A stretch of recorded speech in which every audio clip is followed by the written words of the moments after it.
중요한 말씀입니다. 룻이 보아스를 만나는 그런 말씀입니다. 이 2장에서는 이 은혜를 강조하고 있습니다. 은혜가 중요하다라고 하는 것입니다. 1절에 보면요, 나오미의 남편 엘리멜렉의 친족으로 유력한 자가 있으니 부유하고 또 덕망이 있다, 이런 뜻입니다. 그의 이름은 보아스더라. 2절에 모압 여인 룻이 나오미에게 이르되 원하건대 내가 밭으로 가서 내가 누구에게 은혜를 입으면 그를 따라서 이삭을 주겠나이다 하니 나오미가 그에게 이르되 내 따라 갈지어다 하니, 계속 모압 여인 룻 이렇게 말씀하고 있습니다. 이방 여인 룻이 이제 이스라엘 입장에서는 이렇게 표현한다는 것은 약간 무시하는 느낌이 있다라고 하는 것입니다. 이스라엘은 선민사상, 민족주의가 굉장히 강한데 모압 여인, 이방 여인을 좀 이렇게 무시하는 듯한 느낌을 받게 했다는 것입니다. 그런데 그런 룻이, 이방 여인이 하나님의 사랑받고 은혜 받는다라고 하는 것을 강조하기 위한 그런 표현입니다.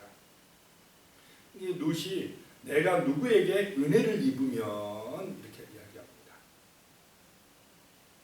그를 따라서 이삭을 주겠나이다. 그래서 이제 어머니의 허락을 받고 3절에요. 룻이 가서 베는 자를 따라 밭에서 이삭을 줍는데 우연히 엘리멜렉의 친족 보아스에게 속한 밭에 이르렀더라. 우연히라고 인간의 입장에서 보면 우연이라고 표현되지만은 이거는 하나님의 입장에서 보면 하나님의 역사다, 하나님의 섭리다라고 하는 것입니다. 그리고 4절에도 보면 마침 보아스가 베들레헴에서부터 와서 베는 자들에게 이르되 여호와께서 너희와 함께 하시기를 원하노라 하니 그들이 대답하되 여호와께서 당신에게 복 주시기를 원하나이다 하니라. 자, 룻이 그 보아스의 밭에 가서 이삭을 주울 때 마침 누가 왔다는 것입니까? 보아스가 왔다. 이렇게 우연인 것 같지만은 또 마침 왔다. 하나님의 은혜다. 그래서 여기서 하나님의 은혜가 임했는데 그 은혜가, 가장 큰 은혜가 뭐냐? 만남의 은혜라는 것입니다. 하나님이 만나게 하셨습니다. 룻과 보아스가 만나게 하셨다. 우연인 것 같지만은 이것이 하나님의 섭리였다라고 하는 것입니다. 보아스는 어떤 사람이냐? 정말 신실한 하나님의 사람이었다라고 하는 것을 보게 됩니다. 룻은 정말 자기의 그 민족신인 그 모습을 버리면서까지 어머니의 하나님이 내 하나님이 되겠다고 하나님을 선택한 이 여인이 또 하나님을 신실하게 믿는 보아스라는 사람을 만나게 하는 것이 하나님의 인도하심이었다라고 하는 것입니다. 이것이 바로 은혜라는 것입니다. 좋은 사람을 만나게 하는 것이 은혜라는 것입니다. 인간의 입장에서 하나님을 만나는 것, 하나님의 은총을 받는 것이 은혜고, 또 사람과 사람 사이에 서로 사랑으로 아름답게 베푸는 것이 은혜다라고 하는 것입니다. 이 인사하는 사람들이 보면 여호와께서 너희와 함께 하시기를 원하노라. 보아스의 인사에 하나님이 들어갑니다. 하나님이 함께 하시기를 원한다. 그랬더니 그 종들도 여호와께서 당신에게 복 주시기를 원하나이다. 이렇게 인사를 하고 있습니다. 하나님 중심이라는 것을 보게 됩니다. 5절에 보아스가 베는 자들을 거느린 사환에게 이르되 이는 누구의 소녀냐 하니 누구에게 속한 여인이냐, 이런 뜻입니다. 6절에 베는 자를 거느린 사환이 대답하여 이르되 이는 나오미와 함께 모압 지방에서 돌아온 모압 소녀인데, 7절에요. 그의 말이 나로 베는 자를 따라 단 사이에서 이삭을 죽게 하소서 하였고 아침부터 와서는 잠시 집에서 쉰 외에 지금까지 계속하는 중입니다. 자, 이 종이 보고하기를 룻에 대해서 좋게 이야기하는 것을 보게 됩니다.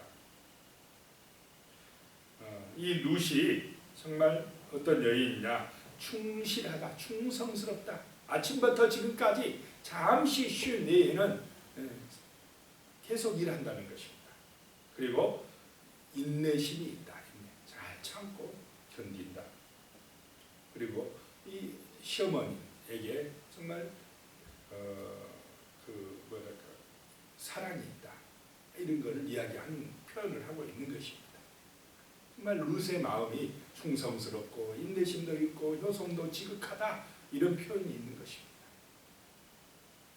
8절에요. 보아스가 룻에게 이르되 내 딸아 들으라. 이삭을 죽으러 다른 밭으로 가지 말며 여기서 떠나지 말고 나의 소녀들과 함께 있으라. 이 보아스가 룻을 보호하는 마음이 지금 있습니다. 9절에 그들이 베는 밭을 보고 그들을 따르라. 내가 그 소년들에게 명령하여 너를 건드리지 말라 하였느니라. 목이 마르거든 그릇에 가서 소년들이 길어온 것을 마실지니라 하는지라. 자, 룻이 참 마음이 따뜻하다라고 하는 것을 알 수 있지 않습니까? 10절에 룻이 엎드려 얼굴을 땅에 대고 절하며 그에게 이르되 나는 이방 여인이거늘 당신이 어찌하여 내게 은혜를 베푸시며 나를 돌보시나이까. 나는 이방 여인인데 유대인들이 이 이스라엘 사람들이 아주 무시하는 그런 사람인데 이렇게 내게 은혜를 베푸시고 나를 돌봐주시나이까 라고 감사하고 있는 것입니다. 그랬더니 11절에 보아스가 그에게 대답하여 이르되 내 남편이 죽은 후로 네가 시어머니에게 행한 모든 것과 내 부모와 고국을 떠나 전에 알지 못하던 백성에게 온 일이 내게 분명히 알려졌느니라. 자, 베들레헴 땅에 이 나오미 시어머니와 룻 며느리의 소문이 다 퍼졌다는 것입니다. 그 효석이 지극하다는 것도 소문이 나서 알려져 있었다. 그런데 이것을 보아스가 들었는데 오늘 그 며느리가 되는 룻을 만나게 되니까 이렇게 인정을 은혜를 베풀게 된다는 것입니다. 12절에요. 여호와께서 내가 행한 일에 보답하시기를 원하며 이스라엘의 하나님 여호와께서 그의 날개 아래 보호를 받으러 온 내게 온전한 상 주시기를 원하노라 하는지라. 참 이 하나님의 이름으로 축복을 하고 있는 것입니다. 하나님이 온전한 상을 베풀어 주길 원한다. 하나님이 그의 날개 그늘 아래 보호받으러 온 너에게 이런 온전한 상과 은혜를 베풀기를 원한다라고 하나님의 이름으로 축복을 하는 것을 보게 됩니다. 정말 신실한 믿음의 사람입니다. 보아스가 예수님의 족보에 들어갈 만한 사람입니까? 아닙니까? 하나님이 봐도 마음에 든 사람, 하나님 마음에 정말 합한 마음을 가지고 있는 것입니다. 13절에 룻이 이르되 내 주여 내가 당신에게 은혜 있기를 원하나이다. 나는 당신의 하녀 중에 하나와도 같지 못하오나 당신이 이 하녀를 위로하시고 마음을 기쁘게 하는 말씀을 주셨나이다 하니라. 이 룻도 참 겸손한 사람입니다. 은혜 있기를 원한다고 하고 내가 당신의 하녀 중에 하나와 같지도 못하다. 참 자기를 낮추는 표현을 쓰고 있습니다.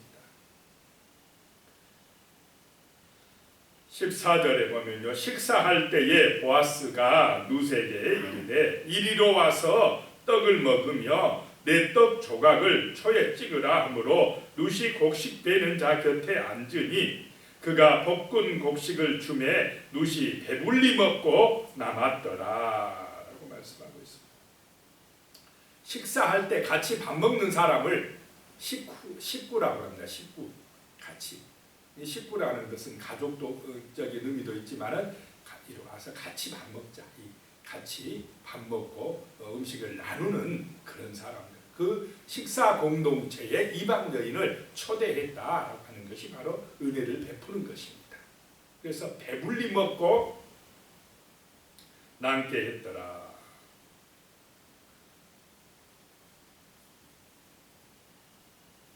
이것이 은혜라는 것입니다. 그러면서 15절에 룻이 이삭을 주우러 일어날 때에 보아스가 자기 소년들에게 명령하여 이르되 그에게 곡식단 사이에서 죽게 하고 책망하지 말며, 곡식단 사이에서 죽게 해라 라고 하는 것입니다. 자, 율법에 보면은 이런 곡식 떨어진 거는 죽지 마라 그럽니다. 또 이 가의 기퉁이에는 좀 어떻게 하라고 그랬습니까? 다 베지 말고 남겨둬라. 그래야 고아나 과부나 나그네들 이런 연약한 사람들이 그거 좀 주워다가 굶어 죽지 않고 기퉁이에 남겨둔 거 배에다가 먹고 살아야 되니까 좀 남겨두라. 이것이 이런 것을 지금 보아스가 잘 실천하고 있다라고 하는 것을 볼 수가 있습니다. 책망하지 말고 죽게 하라. 또 16절에 그를 위하여 곡식 다발에서 조금씩 뽑아 버려서 그에게 죽게 하고 꾸짖지 말라 하니라. 참 마음이 좋지 않습니까? 조금씩 버려두라. 억지로 버려두라. 죽게 하고 좀 많이 주워가도록. 얼마나 마음이 아름답습니까?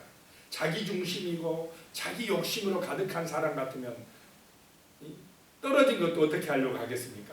못 죽게 하고 그냥 다른 밭으로 가라고 쫓아버리고 다 자기가 챙겨가려고 하는. 이 사사기 시대는 어떤 시대라고 그랬습니까? 자기 중심이고 탐욕에 빠진 자기 소견에 오른 대로 하던 시대에 이 보아스 같은 사람이 있었다는 것입니다.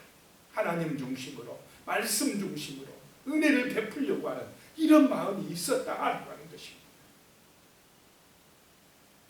17절에 보니까 룻이 밭에서 저녁까지 죽고 그 주운 것을 떠니 보리가 한 에바쯤 되는지라. 주운 것을 떨어보니까 한 에바쯤 되었다. 한 에바는 약 20리터인데 그러면 키로수로 하면 약 20kg 정도. 우리 이제 많이 주워가지고 20kg 한 포대 얻었다. 많습니까? 적습니까? 굉장히 많은 거죠. 주워서. 그만큼 많이 베풀었다는 것입니다. 보아스가.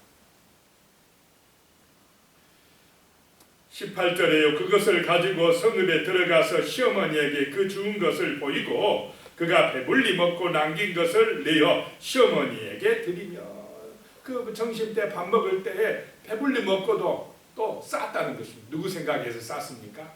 집에 계실 시어머니 생각해서 그거 싸가지고 와서 시어머니에게 드렸다라고 하는 것입니다. 9절에요. 시어머니가 그에게 이르되 오늘 어디서 주웠느냐 어디서 일을 하였느냐 너를 돌본 자에게 복이 있기를 원하노라 하니 룻이 누구에게서 일했는지를 시어머니에게 알게 하여 이르되 오늘 일하게 한 사람의 이름은 보아스니이다 하는지라. 이제 보아스의 이름이 룻에게서 드러나고 있습니다. 20절에 나오미가 자기 며느리에게 이르되 그가 여호와께로부터 복받기를 원하노라. 그가 살아있는 자와 죽은 자에게 은혜 베풀기를 그치지 아니하는도다 하고 나오미가 또 그에게 이르되 그 사람은 우리와 가까우니 우리 기업을 물을 자 중에 하나이니라 하니라. 기업 물을 자, 이게 고엘 제도라고 하는 것입니다. 고엘 제도. 그래서 기업을 잊어버렸어요. 이제 어떤 집안에 기업이 다 빚으로 넘어갔더니 잊어버리면 이 기업 물을 자가 대신 찾아줄 의무가 있습니다. 또 대를 잇지 못했을 경우는 이 기업 물을 자가 대를 이어줄 그런 의무가 있는 것입니다. 또 종에게 팔려갔다 하면 돈 주고 그 종에서 다시 회복될 수 있도록 그렇게 해줄 의무가 있는 사람이 바로 기업 물을 자이고 그것이 바로 고엘 제도입니다. 그런 사람 중에 하나라고 이야기를 하고 있습니다. 21절에요. 모압 여인 룻이 이르되 그가 내게 또 이르기를 내 추수를 다 마치기까지 너는 내 소년들에게 가까이 있으라 하더이다 하니, 내 밭에서 계속 주우라. 날마다 와서. 참 얼마나 은혜가 충만합니까? 다른 밭으로 가면 혹시라도 피해를 당할까 봐 못 가게 하고 자기 그 밭에서 마음껏 죽게 하는 따뜻한 마음, 바로 예수님의 마음인 줄로 믿습니다. 그런 마음을 이 지금 보여주고 있습니다. 22절에 보니까 나오미가 며느리 룻에게 이르되 내 딸아 너는 그의 소녀들과 함께 나가고 다른 밭에서 사람을 만나지 않은 것이 좋으니라 하는지라. 다른 밭에 가면 해코지 당할까 봐서 그 보아스 밭에서만 해라 그랬다는 것입니다. 23절에 이에 룻이 보아스의 소녀들에게 가까이 있어 보리 추수와 밀 추수를 마치기까지 이삭을 주우며 그의 시어머니와 함께 거주하니라. 오늘 이 2장의 말씀은 은혜를 베푸는 말씀이다 라고 하는 것입니다. 자, 우리도 은혜는 하나님께서 우리에게 베풀지만은 또 우리는 그 받은 은혜를 사람들에게 베풀 수 있는 그런 삶이 되시기를 축복합니다. 기도드리겠습니다. 하나님 아버지, 우리의 마음속에 참으로 이 하나님의 은혜로 충만한 마음을 주시옵소서. 따뜻한 마음을 주시옵소서. 하나님의 말씀이 우리의 삶의 능력이 되며 삶의 축복이 되는 그런 은혜를 베풀어 주시옵소서. 서로 사랑하는 마음을 주시며 베푸는 마음을 주시며 따뜻하고 정말 아름다운 마음을 주시옵소서. 또한 좋은 만남이 이루어지게 하여 주시며 하나님의 은혜 가운데 정말로 먹고 또 풍족하여 남는 배불리 먹고 남는 은혜가 임할 수 있도록 축복하여 주시옵소서. 예수님의 이름으로 기도드리옵나이다. 아멘.